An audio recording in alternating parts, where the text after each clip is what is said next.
আমার বাড়ি আমাদের পুলিনটোলা গ্রামে বাড়ি। জলের অবস্থা পুরো মুশকিল। এখানে জল এক বিত্তা করে বাড়তেই আছে। হ্যাঁ, পরিস্থিতি খুব খারাপ। এখানে কোনো তিরপাল নাই, চিরা নাই, নৌকা নাই, কোনো কিছু নাই। এখানকার মেম্বার তিরপাল পাচ্ছে, ছেলেপুলে কুটুমজন নিয়ে ভাগ করে লিছে। আমাদেরকে কাউকে কিছু দেয় না, বেছে বেছে লোকের মুখ দেখে দিচ্ছে। আমরা আমরা যে কি অন্যায় করেছি এই পরিস্থিতিতে, তিরপালও নাই, কিছু নাই। হ্যাঁ, আর এই অবস্থায় আমরা আছি। আমরা অবহেলার লোক, পরিস্থিতি খুব খারাপ।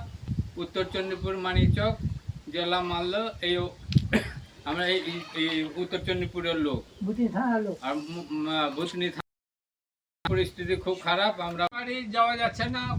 কত কষ্ট করে অসীম এসে আমাদেরকে দেখা করতে, কিন্তু এখানে যোগাযোগ কোনো কিছু নাই। একটা ডোঙা ছাড়া কোনো কিছুই পাওয়া যায় না এখানে।